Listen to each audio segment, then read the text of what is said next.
Bola suelta, strike cantado, el segundo, lleva dos y lo montó en traído. Estamos cortando café. Y allí engañados los capturaron, los tomaron por asalto y engañados al mismo tiempo, diciéndome que eran los compas, siendo la contra. Marcador 1 para el Frente Sur, 0 para el equipo Cachorros de la Segovia. Manolo Cuadra, 1987. Aquí no se rinde nadie. Ellos sabían que decían que ya los habían victimado, pero como de suerte no los acecharan, pues llenos de regocijo los juntamos con todas las familias que habíamos venido con vida, llenos de alegría, todititos. Hasta hicimos una parranda de gran placer, como quien se va a casar o como quien se muere y se hacen todos los gastos, ahí en esa forma.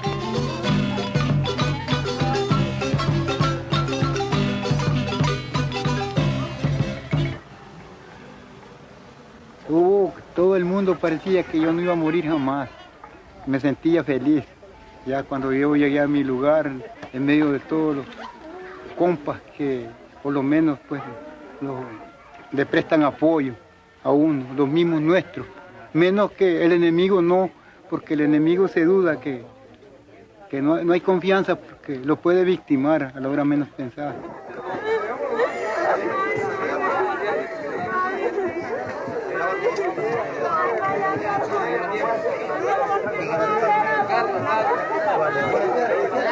We believe that democracy deserves as much support in Nicaragua as it has received in El Salvador.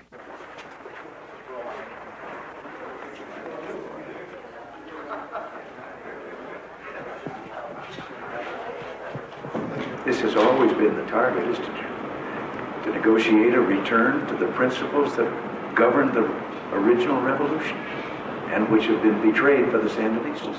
Nicaragua, sí, está siendo crucificada, está siendo martirizada por mantenerse firme en su empeño de hacer una sociedad más justa. What ought the United States to do about the Sandinistas is to exert every ounce of imagination and power that it has to further to kick them out. Things have to develop before one takes drastic measures. But at some point, those measures, if this policy doesn't work, and the string hasn't run out yet, if this policy doesn't work, yes, more drastic measures are going to have to be taken. Nosotros sabíamos que el imperialismo nos iba a atacar. De ahí que desde el principio nos preocupamos por estructurar una fuerza de defensa. Nuestro gobierno decidió declarar personas non grata a los diplomáticos norteamericanos David Gray, jefe del grupo de la CIA que actúa desde la Embajada de los Estados Unidos en Nicaragua, Hermila Rodríguez, oficial de la CIA, quien desde el cargo que ocupaba en la Embajada de los Estados Unidos en Nicaragua, fue la responsable directa del plan para asesinar a nuestro canciller, el padre Miguel de Escoto Brockman. Yo fui reclutada el 2 de febrero de 1982 en Honduras como miembro de la CIA. Ese mismo día comuniqué a mi embajada. Yo creo que es una lástima, y lo siento mucho, que el gobierno nicaragüense ha decidido de expulsar a diplomáticos de mi embajada, diplomáticos que han trabajado según las normas diplomáticas en todo su trabajo. Y aquí venían estas cuestiones desconocidas para el común de los mortales, pero muy conocidas para las personas que se dedican a estos oficios, que son las claves a través de las cuales la compañera descifraba los mensajes que le eran enviados y recibidos en este radioreceptor. Mensaje número 4, punto. El 4 de este mes a las 7 de la mañana debes dirigirte del restaurante Aragón 2 cuadras abajo. Ahí hay un poste amarillo de madera y al lado, en un cubo viejo, un paquete conteniendo la botella de vino que te habló Bobby. Como ustedes ven, es una botella pues, de este licor, su correspondiente caja. En ese momento le dije, yo eliminar a un padre, eso nunca. Me exalté, en eso sí no lo haría. Inmediatamente Baby me aclara que no se trata de asesinarlo, sino que se trata de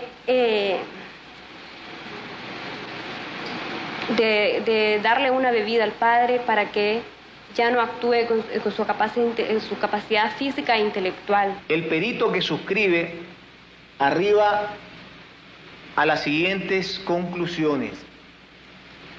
Primera, que efectivamente la muestra investigada se encuentra adulterada con alguna sustancia tóxica.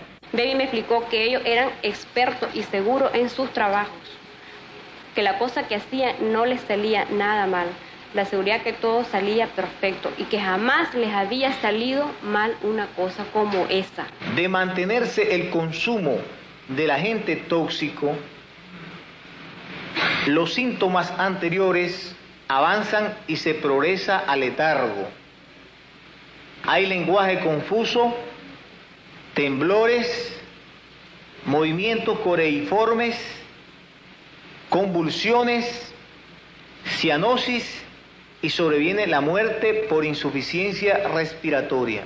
Es tan absurdo pensar que los Estados Unidos quieren atentar contra un alto funcionario del gobierno nicaragüense que no vale la pena de comentar la acusación. Lo lamentable es que aquí no solamente hay planes frustrados, sino que hay asesinatos cotidianos en contra de nuestros hermanos nicaragüenses, trabajadores, campesinos.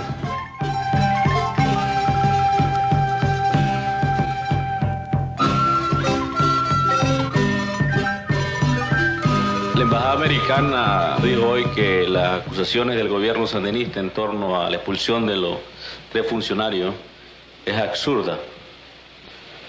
¿Qué comentario le merece? Bueno, nosotros nos concretamos a las pruebas aquí presentadas y yo quisiera que ese funcionario, ¿verdad? Si es absurdo lo que hemos dicho, probara ese licor que está ahí.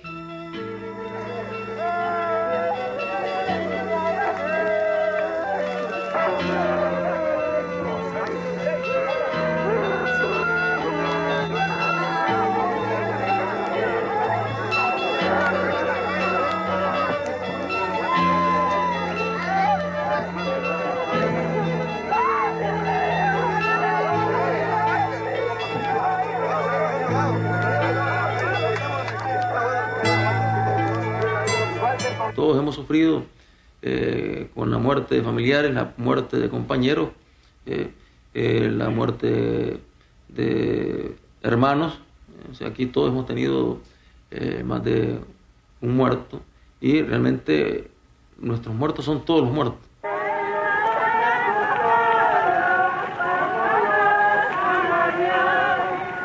Mis pensamientos son de seguir de frente defendiendo nuestra patria, nunca ser ni rajarme jamás. Esos son mis pensamientos y mi idea, como lo hizo el comandante Carlos Fonseca, defender su patria, y así esa misma idea llevo. La participación del pueblo en la defensa, eso ha sido lo fundamental. Sin el pueblo participando en la defensa, entonces la revolución ya hubiese sido derrotada. Ahora la lucha es contra la CIA, que tiene muchos medios. ¿De qué serviría este batallón sin armas? Debemos estar dispuestos a pelear cuando no tengamos armas, incluso con piedras. Pero si podemos tener armas, ¿por qué no vamos a pelear con armas? ¿Por qué no vamos a pelear con tanques? ¿Por qué no vamos a pelear con cañones? ¡Solo ejército! ¡Un solo ejército! ¡Un solo ejército! ¡Un solo ejército! ¡Todas las armas al pueblo! ¡Todas las armas al pueblo! ¡Todas las armas pero como el pueblo ha hecho suya la revolución, defiende la revolución, él hizo la revolución.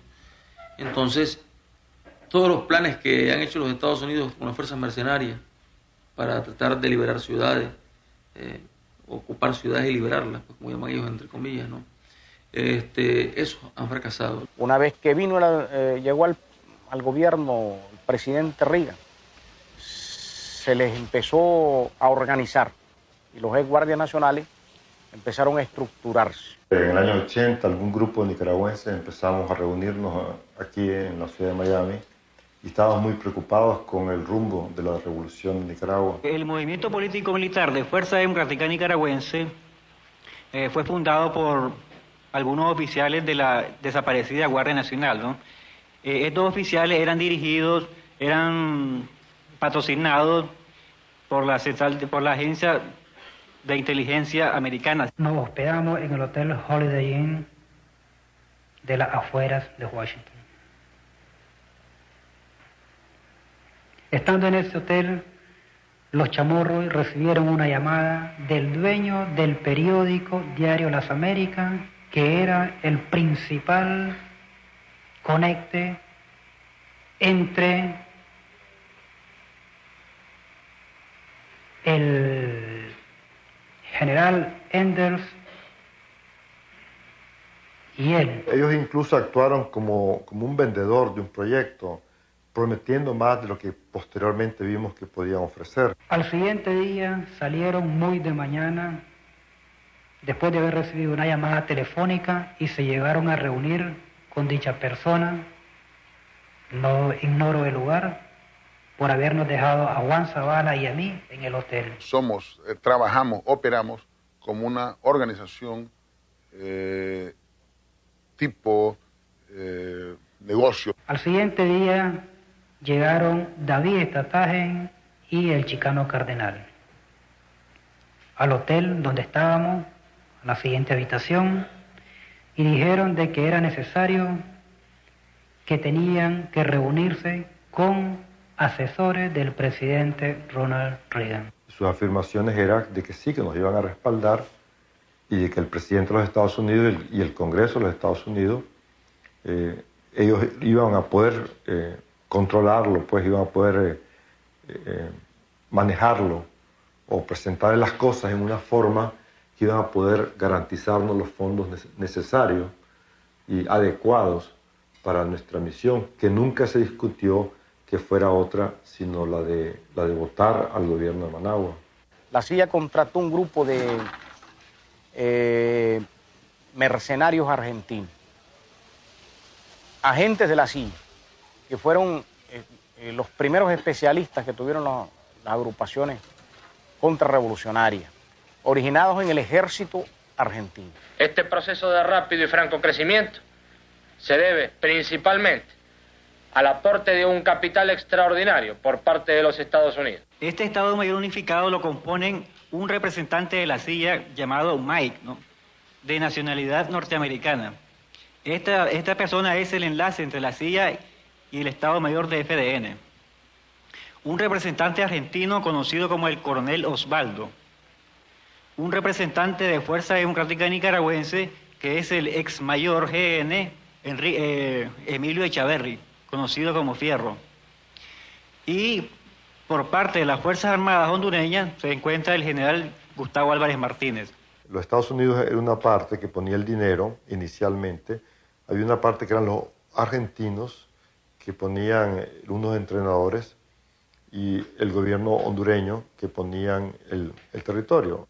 Nace a finales de 1980, cuando aproximadamente 50 ex guardias somocistas son entrenados en la República Argentina para tareas de guerrilla y para transmitir esa instrucción a su vez a grupos que deben formar. Los argentinos estaban más bien empeñados en una guerra contra el comunismo, dijéramos, internacional, o algunos de ellos estaban casi dedicados buscando tupamaros o montoneros. Estos elementos salen de la Argentina y se dirigen a Costa Rica, Panamá, Guatemala, Honduras y a Miami, donde otros similares, compañeros suyos, son entrenados con las mismas calidades de entrenamiento en campamentos paramilitares cubano-norteamericanos. Yo formo parte del primer grupo que es enviado a la Argentina entre los meses de marzo y abril. Tratar a un comunista y matarlo, ¿no? Ven comunista detrás de cada árbol y usan expresiones como todo lo solucionan con mandarlo a cantar a Carlos Gardel, que es una expresión que ya se hizo pues allá como conocida, y era eso, liquidar gente, ¿no? Al regreso de la Argentina soy mantenido en Guatemala un mes y posteriormente enviado hacia Honduras a formar y organizar campamentos. Yo fui miembro de un escuadrón especial del ejército de Honduras, entrenado por los gringos. Mandaba misión a otro país en el cual nosotros no teníamos nada que ver. Fuimos entrenados en Panamá, en los Estados Unidos y en otros lugares donde en realidad no sabemos. Mi primer puesto en FDN fue de secretario de Servicio de Inteligencia de la Fuerza de Tarea Pedro Joaquín Chamorro en el Comando Regional Nicaragua, luego como jefe de mantenimiento de armas de apoyo en el Comando Regional Nicaragua y por último como comandante de instrucción política en el mismo Comando Regional Nicaragua. Al que le gustaban las drogas le daban drogas, le gustaban las mujeres le daban mujeres, el que quería dinero le daban dinero, pero no la gran cantidad, digamos. Nos metimos ayer contra la base de BL5, el Sagitario. ¿Quién le dijo que existía esa base? Llegaban a Honduras compañeros que estaban allá, El Salvador, compañeros que estaban en esa base. En Buenos Aires, la misión que se llevaba era hacer contacto directo con el Estado Mayor o representantes del Estado Mayor del Ejército Argentino. Luego que terminamos el entrenamiento con la silla, fuimos trasladados a Tegucigalpa, al Estado Mayor. No permanecimos ni 2 días cuando nos trasladaron a la base naval. De ahí, de la base naval, nos trasladaron en un barco. Ahí ando las fotos del barco. Nos trasladaron hacia una fragata. De ahí la fragata de Juan Clar, digamos, fuera de los límites náuticos de Nicaragua. Estos señores facilitaron la cantidad de $50.000, 5 fajos de billetes de $100, los entregaron en una bolsita, Kraft, los entregó el coronel Mario Davico y dijo, señores, esto es el comienzo para que esa cosa se eche a andar. La misión que yo traía aquí a Managua consistía en desestabilizar la economía nacional por medio de sabotajes mayores, atentados a ciertos dirigentes revolucionarios y la formación de una vasta red celular. Íbamos a colocar unos explosivos en una reunión que iban a tener los comandantes de Nicaragua, pero fracasó el operativo. Dicen que fue por mala información, no sé qué. Nosotros en el operativo estuvimos a punto de perder la vida. Los atentados iban dirigidos contra el padre Miguel de Escoto, el padre cardenal y Nora Astorga. Los 2 primeros iban a ser objeto de atentado, dando a demostrar al público y a los curas de que estos no tienen por qué involucrarse en política. El operativo lo planificaba la CIA y un grupo contrarrevolucionario. Ahora, este plan fue planificado por la CIA y fue remitido a Mike. Mike es de nacionalidad nacionalidad norteamericana y oficial de la CIA. Ya en ese momento, hace un año atrás, convinimos en que para lograr condiciones de operación de la contrarrevolución en Costa Rica, era necesario ejercer sobre el futuro presidente Monge una serie de presiones económicas que garantizaran la aceptación de Costa Rica de brindar condiciones para las operaciones que cité antes. Recibí una llamada telefónica que tenía que presentarme de inmediato al consulado de El Salvador en San José, Costa Rica. Me dirigí al consulado y en ese consulado estaba Eduardo Ávila, agregado militar de El Salvador en San José, Costa Rica. En ese momento se dijo de que era necesario montar una actividad que los chamorros ya tenían planificado, que era, primero, efectuar sabotaje a la Cementera Nacional. Segundo, sabotaje hacia la refinería. Y tercero, atentados personales Tomé contacto en su oportunidad en Costa Rica también con William Baltodano.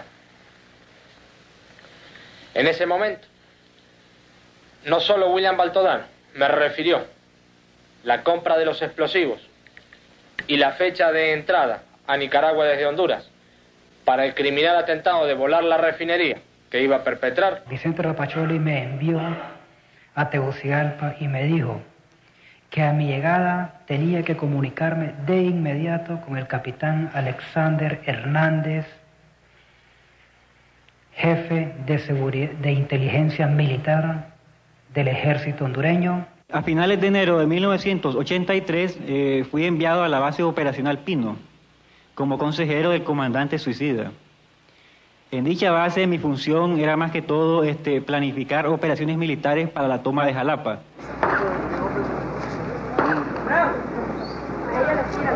¡Rápido, rápido, rápido!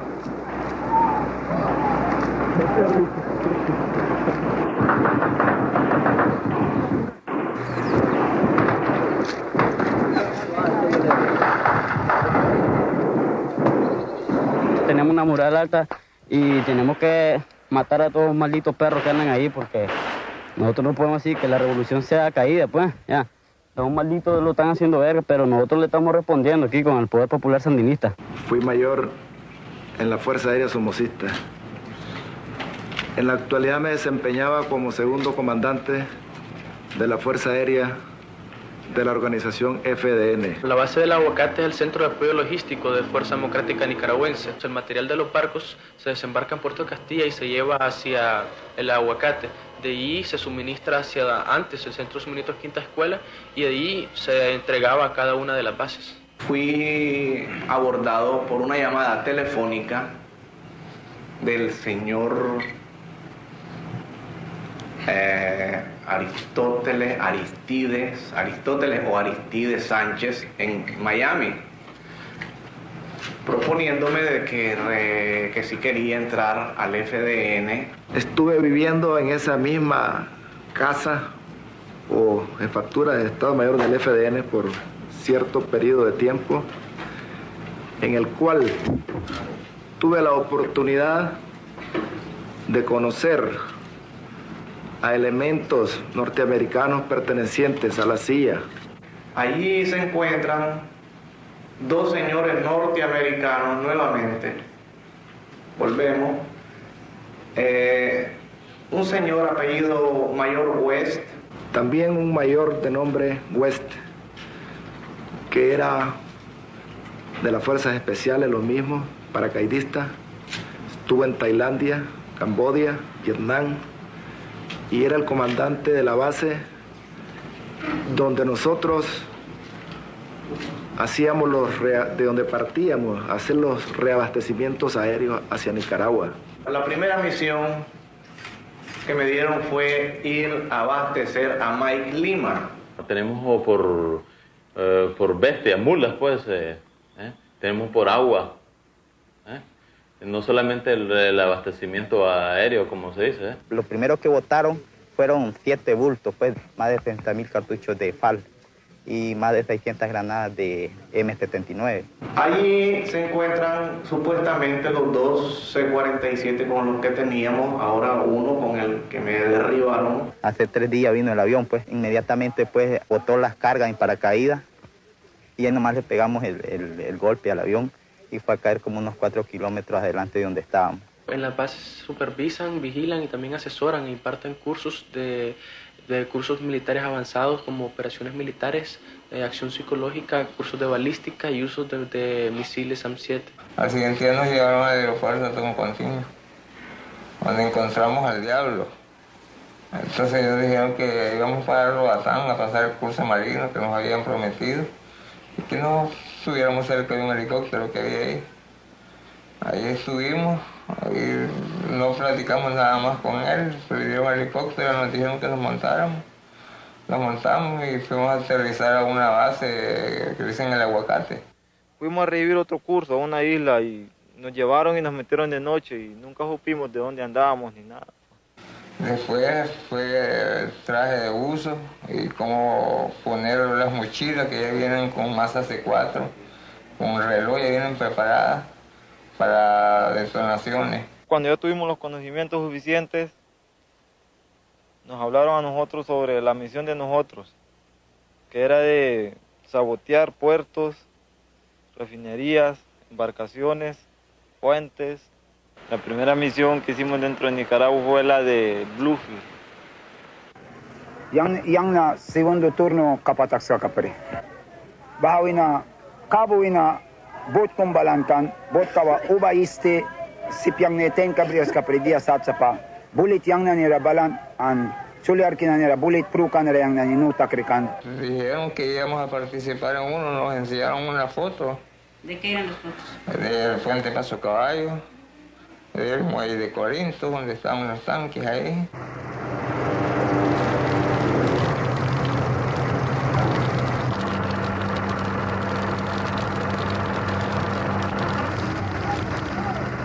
Sí conozco de operaciones de lo que ellos llaman agentes contratados americanos, por lo general ciudadanos de otros países, lo que ellos han caracterizado en su argot como Unilaterally Control Latino Assets.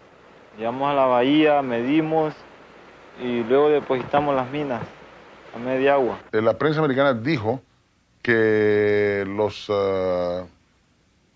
norteamericanos habían tenido una participación más que usual pues, en eso de las minas, y la realidad de los hechos, y lo podemos aseverar nosotros, es que nosotros colocamos las minas directamente, fue gente nuestra y amigos nuestros que nos ayudaron a hacer eso. Usamos unas minas de un tipo de minas que se usó, digamos, en la Segunda Guerra Mundial, porque como ellos no se quieren comprometer en nada, ellos tienen minas más poderosas, pero para que las apariencias engañen y digan que no están apoyando en nada a ellos, no usamos minas de las que tienen ellos, sino que de las viejas, para que dijeran que los contras estaban luchando con los propios medios de ellos. No hubo un solo ciudadano de los Estados Unidos involucrado en la colocación de las minas. Yo recuerdo que hasta hacíamos un poco de broma, que ahora nos toca a nosotros, ahora les toca a Arde,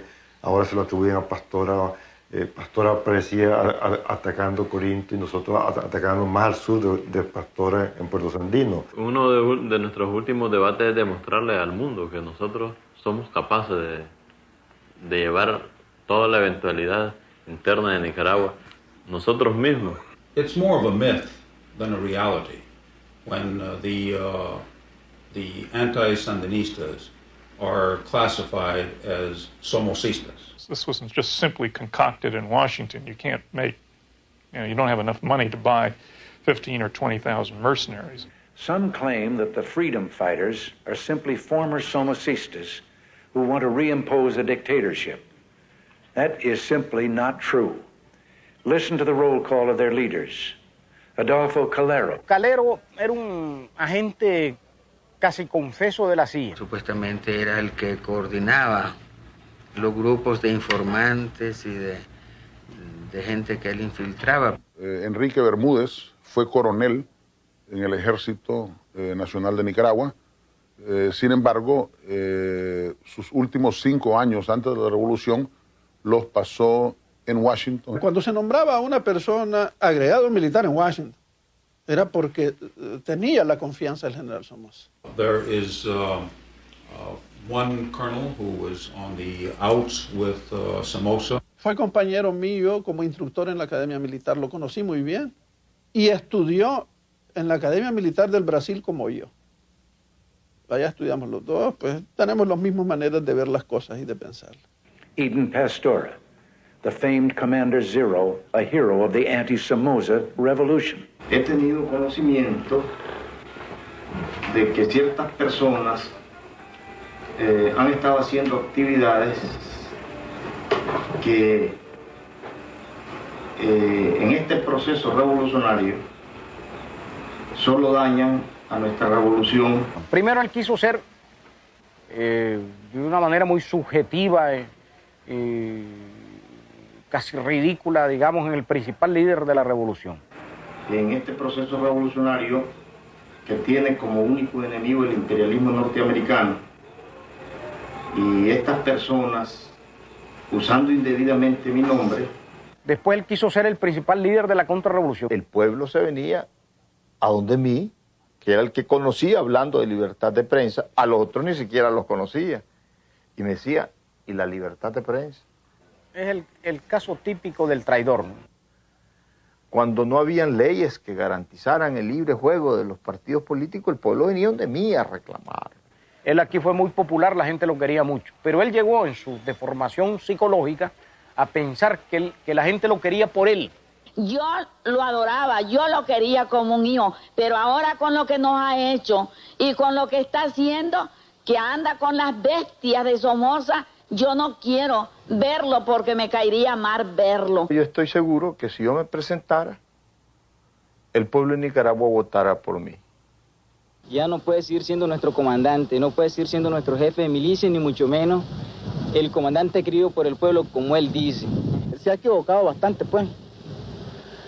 Por el motivo de que él habló, pues, y ha dicho, pues, que tiene la mayoría del pueblo. Y puede hacer, pues, que la haya tenido, pero lo que ahorita no la tiene, pues.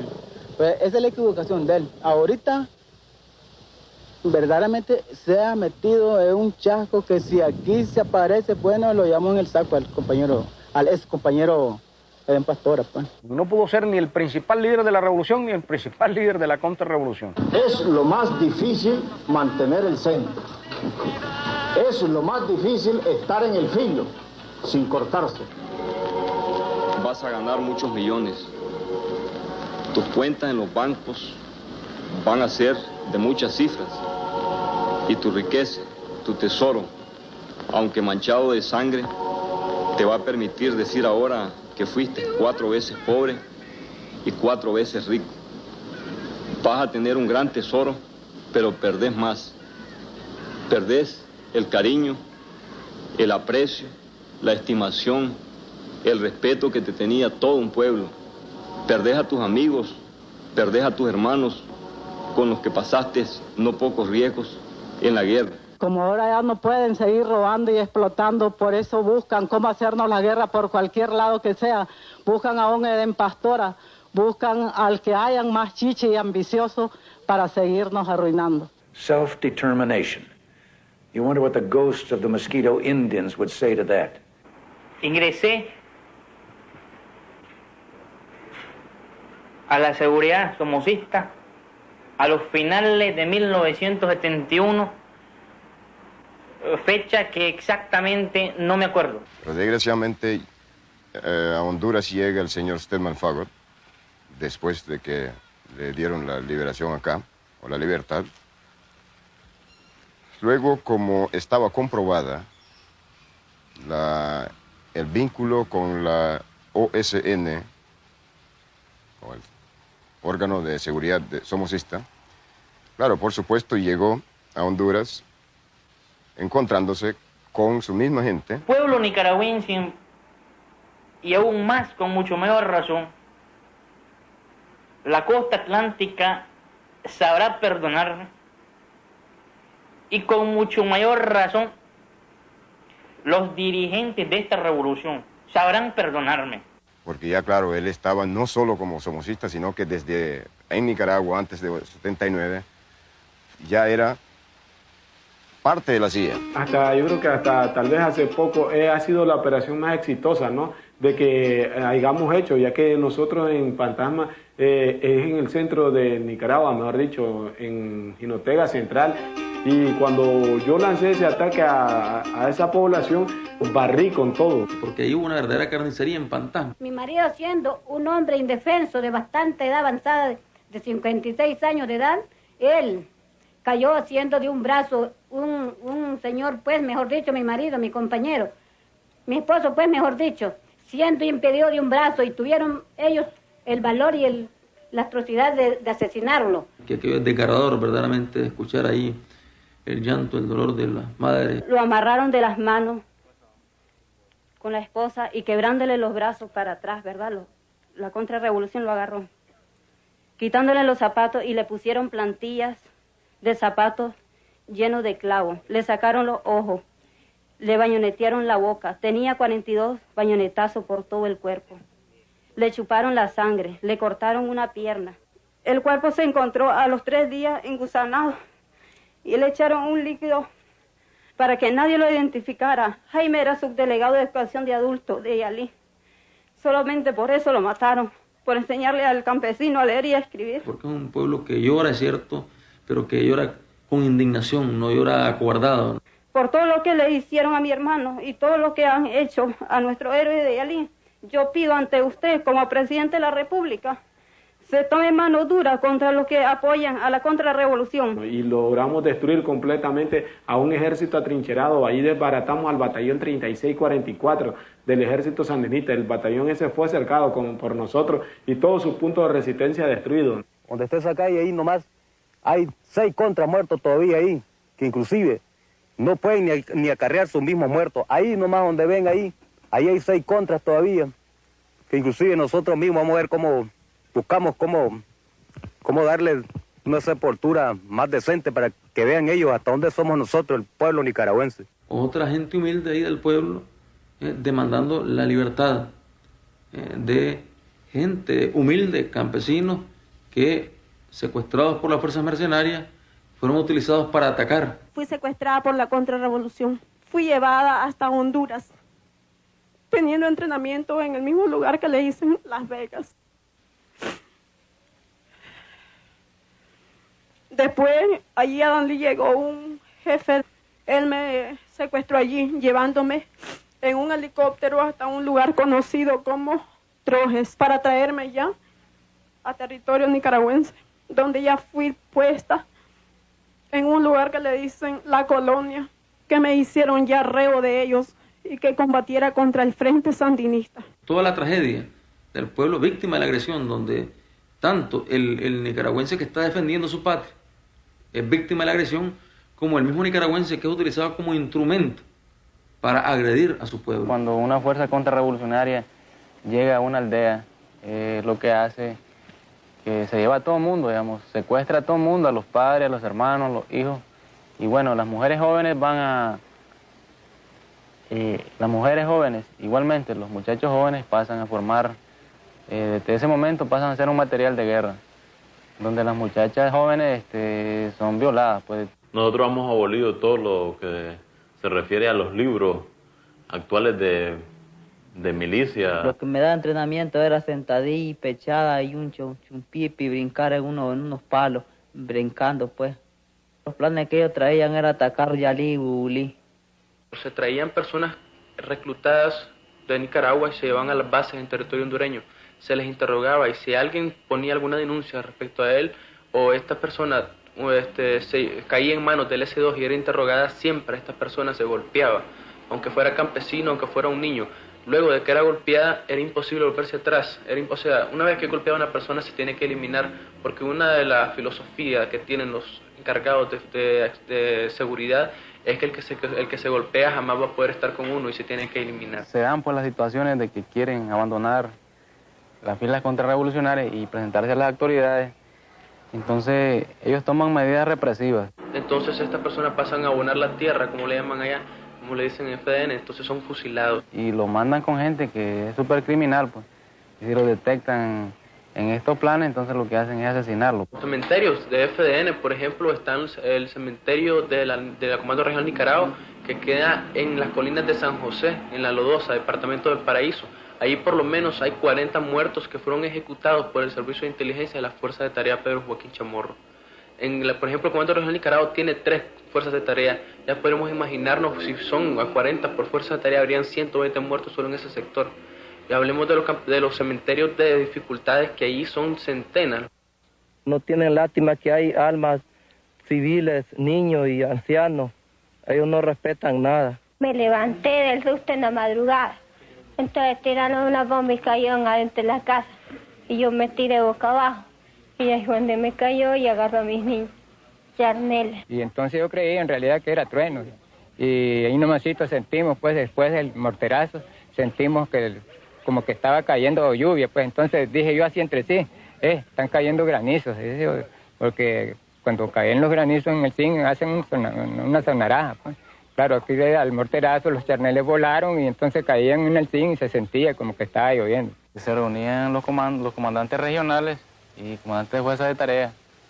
Y, digamos, Enrique Bermúdez y Adolfo Calero, y inclusive cuando estaban los miembros o asesores de la CIA ahí, decían ellos con relación a las cooperativas de que había que destruirlas, pues, y quemarlas, igualmente a los colectivos, pues, pero precisamente más quemar y destruir las cooperativas, porque dijeron de que una forma de contrarrestar, pues, sería esa, pues, ya que, digamos, la revolución estaba penetrando de una forma social, digamos, una cuestión de socioeconómico, o sea, dándole bienestar a los campesinos, y que para contrarrestar eso e implantar el terror, digamos, Bermúdez y Calero dijeron de que había que destruir. El vehículo civil que se trasladaba de la entrada de Somotillo, ¿verdad?, trasladando de 15 a 18 mujeres fundamentalmente, ya los trasladaba hacia la comarca de Jiñocuao. Exactamente a esta altura donde nos encontramos fue donde activaron las 2 minas Claymore de fabricación norteamericana y trajo como consecuencia los 4 muertos inicialmente y los 9 heridos. Una vez capturaron unos niños de la zona de Dipilto, Jalapa, en el departamento de Nueva Segovia, en Nicaragua. Estos niños fueron llevados, niños de 14, 15, 16 años, fueron llevados al Comando Regional de Nicaragua. Como sus papás eran influenciados por el ejército sandinista, trabajar en hacer la defensa revolucionaria, no querían, le tenían miedo a la contra y no querían participar en la lucha. Fueron interrogados y fueron golpeados y fueron asesinados por las fuerzas de tarea Nicaragua a cargo del servicio de inteligencia que estaba a cargo del comandante Cobra. Fueron asesinados estos niños, todos en territorio hondureño, y están enterrados en las colinas de San José, en Honduras. Por todititos los que estábamos, eran 7 compas. Una señora que le mataron aquí, le trozaron aquí, se perdió. El chaval lo sacaron del ojo, lo llevaron para Managua. Un muchachito destripado los piecitos. Y otro chavalito tirado aquí que quedó en Guadalajara también. Cuando ellos pues allí me capturaron, y entonces le digo yo, ya vamos a disparar, me dice, acostate ahí. Entonces le digo yo, déjenme sacar mis niños, déjenme sacar mis niños, que pobrecitos le van a morir allí. Es que no te podés, me dice, mover de aquí, mejor acostate. Después pues se hizo la balacera y los rock, ellos tiraban puro rock. Y entonces cuando di un rock y pegan los gritos los chavalitos, dijeron mi mamá la mataron. Y entonces yo ahí me estuve, atrás de ellos estaba yo acostado. Cuando ellos dieron la retirada, entonces yo me corrí. Me fui a un lugar allí del Campeón. Yo llegué pegando los gritos. Le dije, mataron a mi señor y a mis hijos. El trato, una vez que, digamos, son secuestrados, pues, si se destruye la cooperativa y ellos no logran escapar y son capturados, entonces, si ellos oponen resistencia, inclusive, pues, habían órdenes de Bermúdez y de Calero de ejecutarlos. Al menos yo era comandante de instrucción política y de acción psicológica, y no se me permitía interrogar psicológicamente a esas personas que eran capturadas, sino que simplemente se ordenaba su fusilamiento y yo no podía hacer nada. Entonces eso me obligó a separarme del FDN. Que se den cuenta que aquí estamos hombres decididos, dispuestos a morir por la defensa de nuestra revolución, por la defensa de la patria y la defensa de sus conquistas. Esta es una bestialidad, francamente, porque me sentía bien al estar aquí. Me siento desvalijada con lo que me han quitado a mi hija. Un crimen para nosotros, pues, porque nosotros no les hacemos nada a ellos y se pagan con nosotros y todos los que vivíamos ahí, pues. Cuando platicábamos de los riesgos que corríamos aquí, él siempre decía, si en algún lugar de Nicaragua voy a caer, ahí me voy a quedar. Entonces, como la vida de él va a seguir aquí, ¿no? En toda Centroamérica también, aquí se va a enterar. Yo pido que donde quiere que los encuentre, los hagan cenizos, dice. Qué ingrato. Y así como le quitaron la vida a todos mis 4, y mi marido y mi hijo, mis 2 hijos y mi yerno, es lo que yo pido. You are the future of Central America. Today I give you my solemn pledge. I will not rest until freedom is given a fighting chance in Nicaragua. We'll spare no effort and give no ground in supporting the democratic resistance in Nicaragua. Until these men are successful in their freedom struggle, there will be no peace in Central America, and there will be no peace in our souls. So I thank you all again.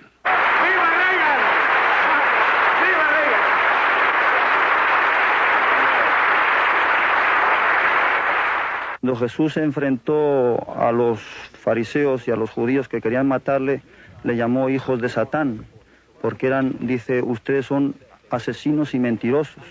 Y Satán es el padre de la mentira y además es asesino. En el Evangelio de San Juan, en el capítulo 8, versículo 44. Así que yo le llamo Satán, hijos de Satán, asesinos, mentirosos, criminales. A Nicaragua se le está asesinando. Sin embargo, yo digo y yo creo que el mal más grande es el que se le hace al pueblo americano, porque se le está haciendo cómplice del crimen. Some of you may know of Bayardo Santeliz. Bayardo Santeliz era un ex GN, era de la EBI. He is a 29-year-old Nicaraguan refugee and a former lay preacher of the Pentecostal Missionary Church in Nicaragua. Aquí el barrio nadie se da cuenta que él se metió a esa religión. ¿Ve? Aquí el barrio pues se perdió el quemado, porque así se quedó después. El quemado era Bayardo, aquel azote pues de la calle, del barrio y de todos los barrios, de toda la juventud. Porque ese hombre no dejó a un joven sin que le quebrara la vida. No, nunca ha sido pastor. And one night after holding a prayer session in a home on the slopes of the Monotombo volcano, Bayardo went to bed. He was awakened by Sandinista soldiers who asked if he was an evangelical preacher. The Sandinistas arrested him, accused him of counter-revolutionary activity, and then tied him and 2 others to a pillar. Then the Sandinistas doused the house with gasoline. Él maldecía, maldito, maldito, decía el coronel Bravo, el comandante Bravo, porque dice que el comandante Bravo es el que los andaba comandando a ellos. ¿Y por qué maldecís a ese? Le decía yo. Es que él me mandó a pegarle fuego a una casa de refugio en busca de un sacerdote. Lo quemó la misma guardia. Que él no le dio lugar ni de que se saliera la gente que estaba dentro de la casa y chorreó gasolina. Y como andaban unas bombitas, dice, para incendiar, él tenía nervio y tiró la bomba antes que él se pudiera retirar. The room went up in flames, but they burned the rope that bound Bayardo, and he escaped with his clothes in flames and his body burned. Bayardo fue condenado a 30 años. No quería irse del hospital, se hacía más el enfermo porque no quería irse. Nosotros doloridos por la situación personal de él, porque estaba con limitaciones físicas, no recuerdo con exactitud de qué naturaleza, fue puesto en libertad. ¿Quién es responsable de este? Le dice. Se le cuadra a uno, ¿verdad? Para presentársele pues al comandante. Entonces le dice, dame la libertad a ese. Le dice, pobre animalito, dice, ¿qué daño le puede hacer a la revolución? ¿Ah? Como su mente del comandante Borges es tan sana, él cree que todo mundo es igual. ¿Ah? Y más no sabe la clase de limaña, el alacrán que sacó. Logré reunirme con el padre Amado Peña y con el padre Pacheco en una quinta ahí en el kilómetro 24, la carretera Masaya. Así como su posición intraubicable al lado de la lucha a muerte que hoy enfrentamos contra el sandinismo ateo. Por lo tanto, he girado instrucciones precisas al ingeniero Martínez para que coordine con usted objetivos concretos para el derrocamiento del régimen comunista en Managua, con respeto y consideración a los excelentes comandantes de Bermúdez. En esas conversaciones el padre Peña hizo ostentación del odio visceral que nos tenía a nosotros. Nos mentó la madre, entre otras cosas, y dijo que nos deberían de matar a todos como perros. Dejamos establecida la unidad de lucha del FDN y la Iglesia Católica. Entonces, este TNT es el explosivo más alto, de mayor poder que hay hoy. Y después lo cogimos traficando con unas armas.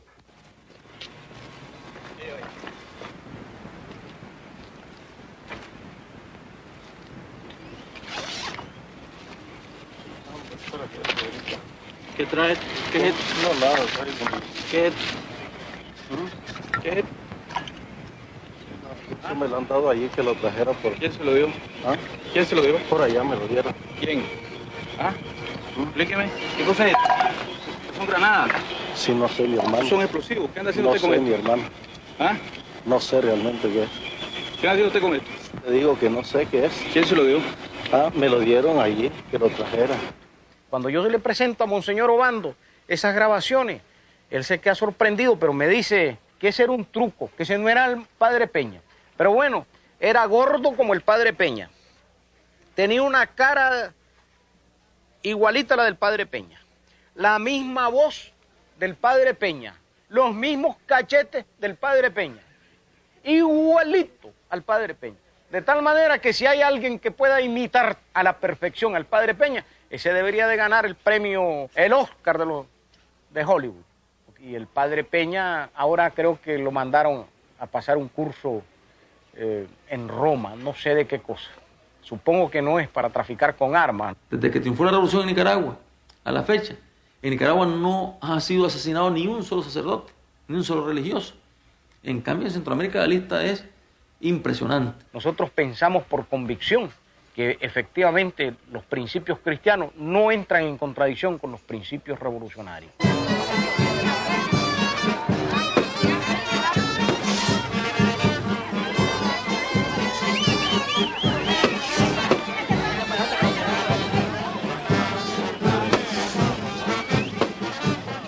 Cuando Cristo va al templo y lo encuentra lleno de mercaderes, se posesiona de un látigo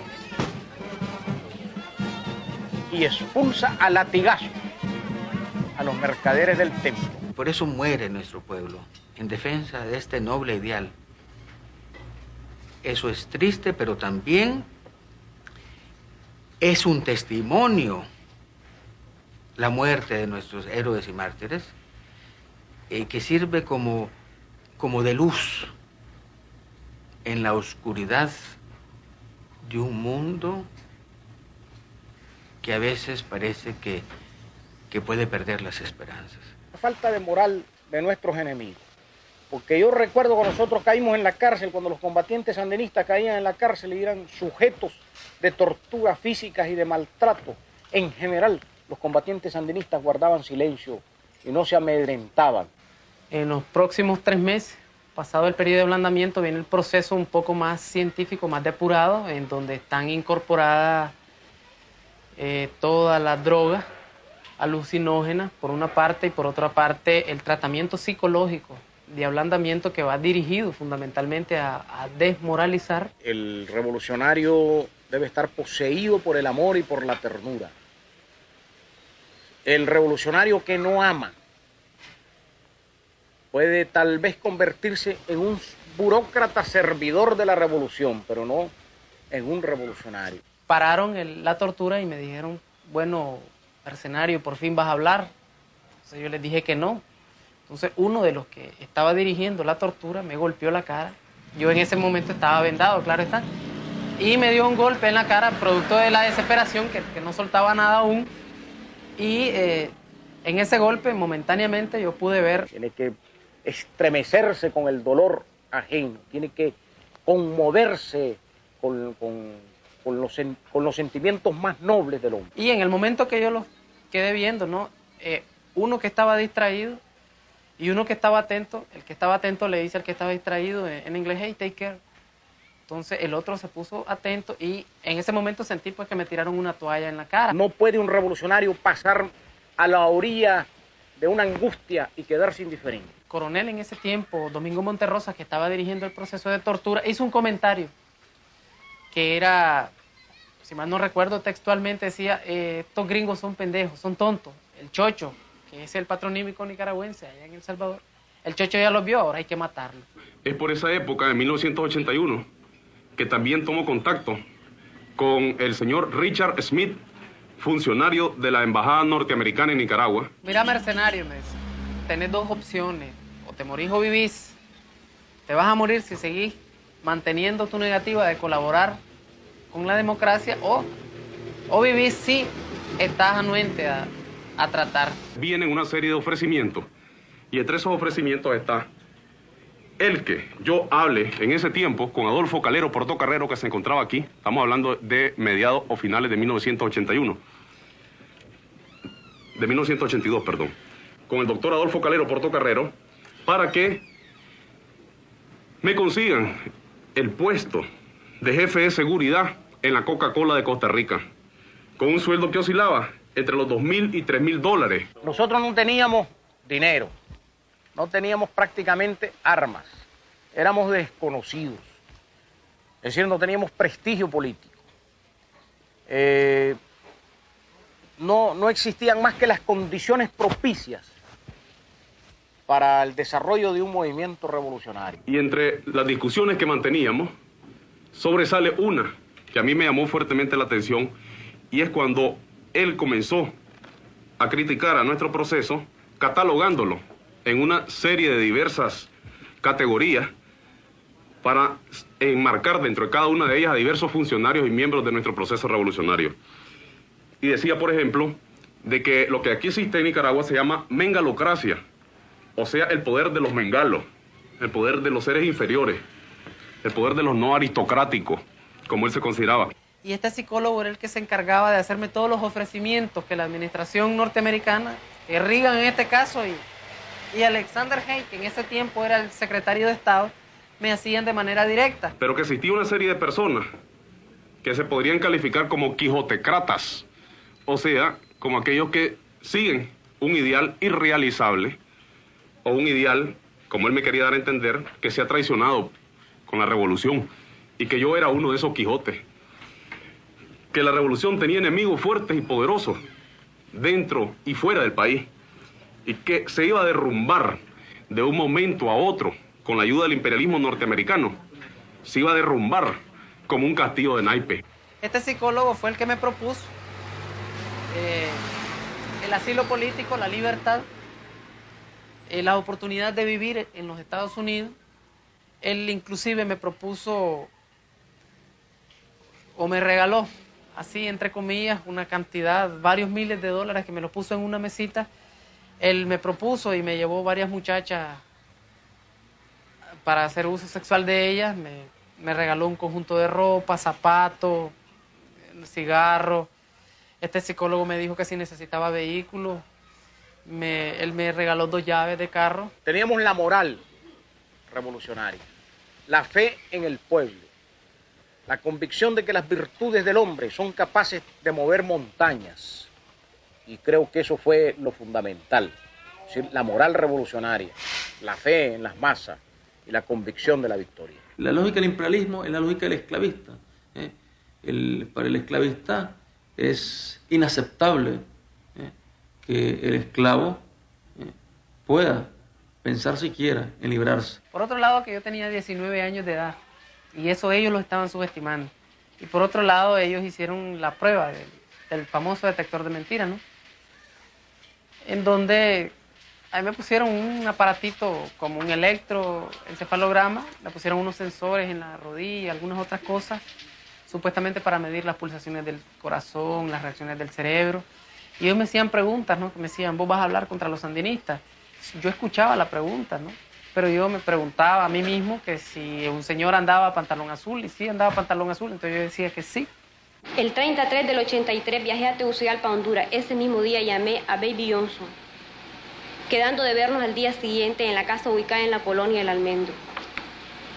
Baby me explicó que pronto se daría un paso importantísimo para lograr la liberación de Nicaragua y que yo jugaría un papel determinante, pero que también, por lo delicado de la situación, se hacía necesario nuevamente que pasara por la prueba del detector de mentiras. Me imagino que la compañera Marlene, su grado de conciencia es tal que le permite irse a ponerse en manos del enemigo a una prueba de esa, autoconvencida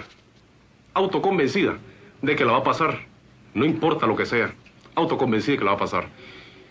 Y yo creo que es fácil explicarlo. O sea, el riesgo que se corre en una de estas operaciones al fallar es la muerte.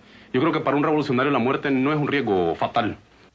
Compañeras, ahora puedo hacer lo que anhelé durante todos estos años, decir a viva voz que soy revolucionaria, que soy sandinista, que soy miembro del Ministerio del Interior y que soy combatiente de nuestros pueblos y que a partir de hoy soy una militante más de la Asociación de Mujeres Nicaragüenses de Samantha. Sabía que lo que estaba hablando o lo que iba a hablar me costaba la vida. Estaba muy nervioso, tenía temor de perder la vida, pero no tenía debilidad.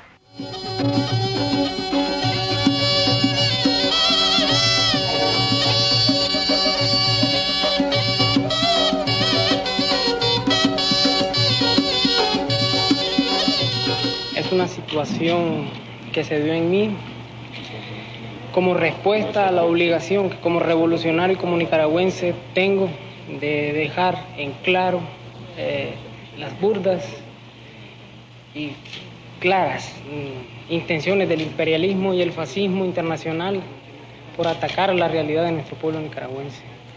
Todo eso lo enmarco dentro del estricto sentido del deber cumplido. Todos sus desplazamientos en el orden internacional lo miden desde el punto de vista aritmético, cuantitativo. Entonces, suman hombres, suman soldados, suman experiencia, suman recursos técnicos militares. Lógicamente, que eso indicaría que los Estados Unidos son invencibles, pues.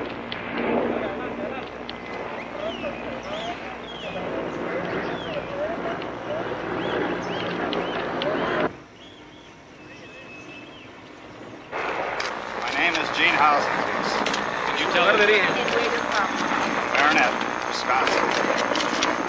Can you tell us how you came to be here in Nicaragua? Shot out of the sky.